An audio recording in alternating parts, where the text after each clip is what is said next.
Well, hello and welcome to the best football show. I am Brian Baldinger at Baldy NFL across all the social media platforms. You can find my breakdowns. I've probably done, somewhere around 40 of them since Sunday night. We're now looking at Tuesday afternoon. You can find this best football show by downloading a free Odyssey app, liking it, subscribing to it, commenting on it, telling people about it. We'd like to grow this thing. We call this Tuesday's Takeaways. We're here every Tuesday. Tuesday takeaways from now that all 16 games have been played, including last Monday night's game between Detroit and Baltimore. All 16 games have been played, and I've watched 15 of the 16 games. I got one more game to really study. So I have a pretty good take on what has happened. But we've got news here today to start with.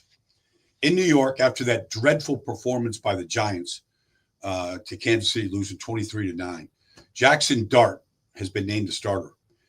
They'll be at home against the undefeated Los Angeles Chargers on Sunday. But I think it's the right move. I've been saying it's the right move, regardless of what Russell Wilson did against the Cowboys. We just saw Caleb Williams do the same thing against the Cowboys as Russell Wilson did. I mean, they can't cover anybody. 4 wide open receivers for Caleb, and he made the throws. But regardless, here's the reason why I believe the Giants need to make the move, because they are leaving points on the field. They could have been in that game last night. They could have been in the game. Now, Russell threw 2 interceptions. That's costly, but the defense, they gave up a field goal out of those 2 interceptions. The defense battled. They hung in there. But we've seen this now for 2 years in a row with the Giants. The offense can't score points, and eventually the defense falls apart. They're more talented this year. Brian Burns is as good as outside linebackers there is in football right now. But they'll fall apart if you can't score points, and they got to go out there and try and win these games for you. They're not the best defense football, but they have talent. But I don't think Brian Dable can walk into that team room on Wednesday and tell the team that Russell Wilson gives us the best chance to win. I don't believe that. I don't believe you could do that to your team. The body language of the receiver stinks when he's just throwing moon balls out there, that he's not reading the defense correctly, and he's leaving guys in the middle of the field. But ultimately, that last series on the goal line, at the 4-yard line, where it was 4 straight incompletions, including, 3 straight incompletions, because there was an intentional grounding where he just threw it into the tunnel, threw it into the Giants Stadium tunnel. It's just horrible. And Giant fans watched that on their home opener. And Brian Dable can't do this to Giant fans. They did it last year. It was awful. And it was their 100th anniversary last year of a proud football franchise. Giant fans are too smart. They're too smart to look at that product that they put out there on Sunday night going, this is our best chance to win. I don't believe it. I don't know what Jackson Dart is going to be. Obviously, he played very well in the preseason, and we know what that is. So we're not going to get carried away by that. But he started 45 college games and 40 of them at Ole Miss in the SEC against guys that he's going up against every single Sunday. They're on rosters right now that he played against at LSU, at Georgia, at Alabama. I believe the kid's going to give him not just a spark, but I think the guy can play. And here's the danger. So it's danger 2 ways. One, what if you ruin the kid? Okay. What if he doesn't have success and he just starts getting hit a lot, and there's a danger to that. There's no question. And it happens, and it has happened. But what if the points that I'm talking about that you're leaving on the field helps you win games? They could have easily beaten Dallas. They could have beaten Kansas City on Sunday night. What if you're leaving wins out there because the quarterback isn't making a good play? That's the other danger. Is what if you're losing games and you're telling your team that this quarterback, Russell Wilson, is giving you the best chance to win. So I applaud the decision. They made it here. I don't know if it's Jackson Dart going forward, he's a starter, or if Russell Wilson can go in there, if Jackson Dart struggles, whatever. But I believe that this is the right move. All right. Now we have some major injuries. Watching San Francisco last week against Arizona. It's a great game. Defensive battle. 13th play that Nick Bosa is out there. He tears his ACL. I feel terrible for Nick. I know Nick. I've worked out with him and his brother in Fort Lauderdale. I know how hard he trains, and he was playing great football through 2 weeks and 13 games. He was really looked like Nick Bosa of, close to that level that when he was Defensive Player of the Year a few years back. But this is his second major knee injury right now in the last 4 years. So it's a concern, but it's horrible because the defense has been playing very well. They've gotten good help from Michael Williams, who was their first-round pick, from Bryce Huff, who they traded for from the Eagles. The defensive line was playing much, much better and really helped them win that game against Arizona. Nick Bosa out for the season. It's a gut punch. That's to go with, losing Kittle for a period of time, Brock Purdy for a period of time, blah, blah, blah, blah. But they've been able to manage so far to get to 3-0. All right. And they entertained Jacksonville this week, who feels like they should be undefeated as well. Brian Thomas Jr. is dropping way too many passes. Najee Harris tore his Achilles. I mean, I watched the play. He was just going to take a handoff. He was just coming out of the tailback position, and the foot just gave out, and the Achilles just snapped. And he's done. It's the ironic part is the guy that was the number one running back for the Los Angeles Chargers is now the starting running back. J.K. Dobbins is now the starting running back in Denver. How would they love to have J.K. Dobbins back? But Amarian Hampton picked up the slack. He was fantastic, really fantastic on Sunday when Najee went down. He carried the load, and he was running, receiving. He was a factor. And then the last injury, if you watched that game against the Jets, Mike Evans went down. He's going to be out a couple weeks. This happens. He went out a couple weeks last year. Emeka Egbuka will pick up the slack. He's fantastic. I mean, he was the best receiver on the field between the Jets and the Bucs the other day. He's been unbelievable. Now, they're going to get receivers back. Jalen McMillan got hurt, and, they're going to get guys back. But, they've been wiped out of the offensive line. Last week they played without starting right tackle, starting right guard, starting left tackle. I mean, they just cobbled it together, guys off the practice squad, young kids like Elijah Klein, and they still were able to go down the field after they lost the lead 27-26 and kick the game-winning field goal to win. So those are some major injuries that we had to discuss. Let's get to Tuesday takeaways. The first one is the game that I announced on Sunday at Lincoln Financial Field in Philadelphia between the Rams and the Eagles. After Jalen Hurts got sacked and hit hard by Jared Verse and coughed up the ball, the Rams scored on the first drive of the third quarter, and it was 26-7. And the Eagles came out and won the game. Down 26-7 against a good football team. And what it says is you can't do that without elite talent. You can't do that without an elite quarterback, and Jalen Hurts was awesome in the second half. He was 17-24 for 209 yards and 3 touchdowns. It was the best performance he's had in a long time. And then A.J. Brown is as good as anybody at receiver.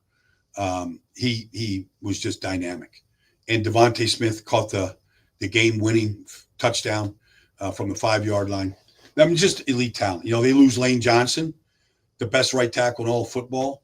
They go through Matt Pryor. He wasn't very good.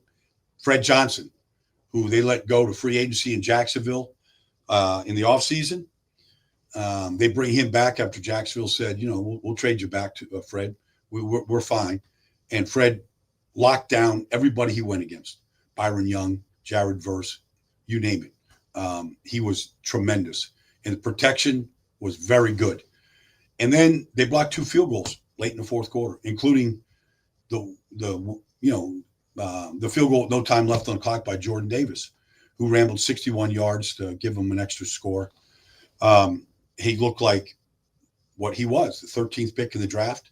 I mean, he's running 61 yards with the ball in his hand. His own teammates can't catch him. He ran up to 18.59 miles per hour for a guy that's 335 pounds. He's been awesome.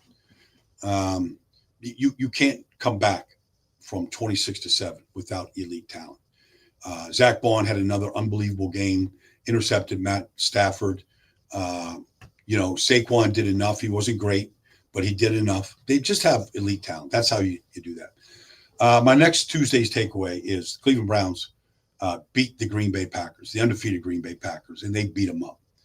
Their defense, I don't need any stats. The stats came out today. I don't need any stats. Cleveland's the best defense in football.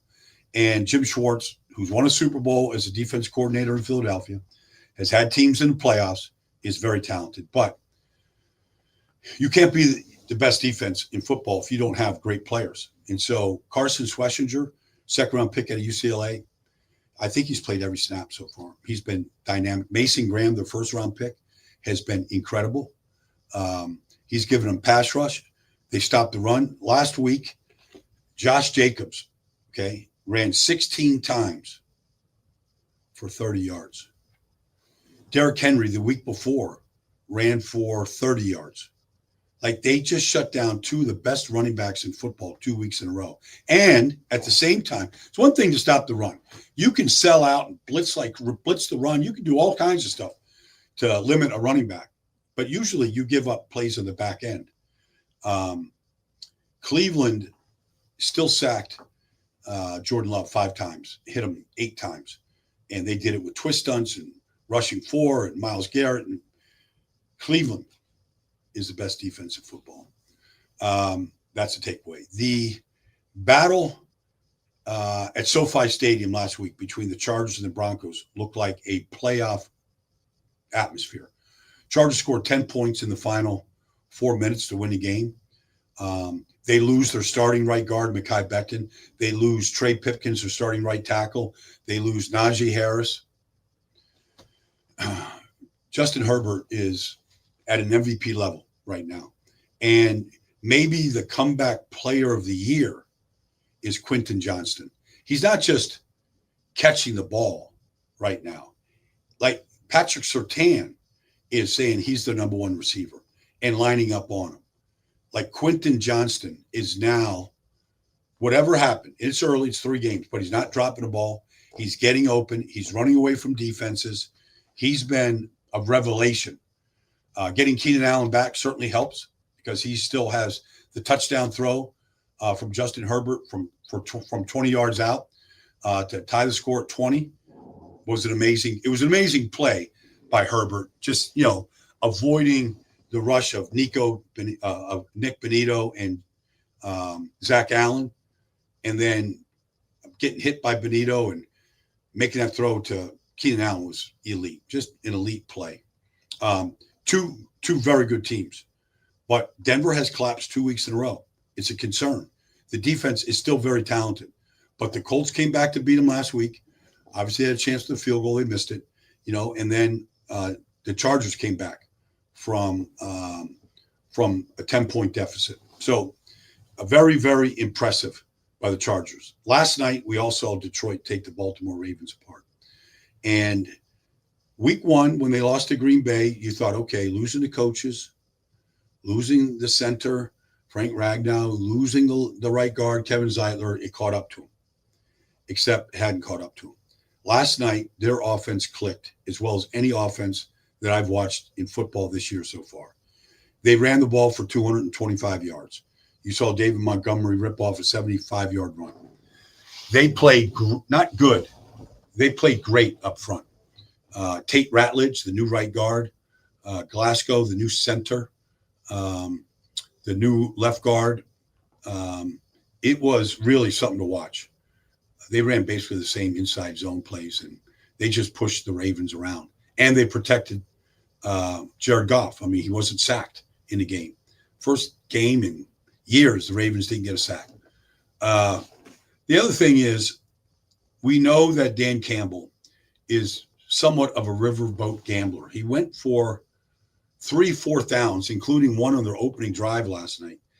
Not only did they convert all 3 4th downs, but they scored touchdowns on 2 of them. And for each 4th down attempt, they had a completely different play. I mean, you saw Amon Brown's line up in an offset fullback position, take the handoff from Goff, and then run a pitch option with Jahmyr Gibbs for a touchdown. I mean, they had different plays for the 4th downs, and it and the final one that put the nail in the coffin was the play action fake to Jahmyr Gibbs off of the same run that they had run all day long against the Ravens. And they leaked Amon-Ra out, and he beat, Marlon Humphrey, I think. He also had a holding call on the play, but they got what they wanted. Detroit's offense, 2 weeks in a row now, has been dynamic. They were the best offense in football last year. The thing that's interesting is I don't think they blew an assignment on offense last night. Assignment, perfect football. The wide receivers knew exactly who to block, how to get in position, how to block without holding or doing anything stupid. Like they just executed. They just out-executed Baltimore. If Baltimore blitzed, they picked up the blitz. They had an answer to the blitz. It was as efficient a football as you're going to watch. Then my final takeaway is Washington just completely wiped up the Raiders. And this is the first game under Dan Quinn that they have played without Jaden Daniels at quarterback. He started all 20 games last year, first 2 games this year. All right. He's a talented kid. We'll go to Marcus Mariota. Well, Cliff Kingsbury came up with a game plan. They came up with the most creative ways to run the football, and everybody participated. It was Debo. It was Marcus Mariota. It was Bill Krosky-Merritt. It was Jeremy McNichols. It was Chris Rodriguez. They had unbalanced lines running at weak, unbalanced lines running strong. And this is with 2 new guards, Chris Paul left guard, Andrew Wiley at right guard, 2 new guards and a backup quarterback. And they ran for 202 yards against the Raiders and annihilated them. It was credit Marcus Mariota, like he at one point was with the Raiders. Chip Kelly, his old college coach, is calling plays for the Raiders. He put on a performance. It's the single best game I've seen Marcus play in a while. He was accurate when he had to be. He didn't have to do that much, but the decision-making in the run game, the calls, the unbalanced lines, how they got the Raiders off balance, it was really, really impressive watching them operate and just take the Raiders apart on offense. So congratulations to Marcus, Cliff Kingsbury, the offensive line, the running backs, all 5 guys who carried the ball, all did a terrific job. So that's been my Tuesday takeaways. We'll be back here tomorrow, Wednesday. Just go download that Odyssey app and look for the Best Football Show, and I'll be here. Thanks for joining me, everybody. This has been Brian Baldinger at Baldy NFL for the Best Football Show.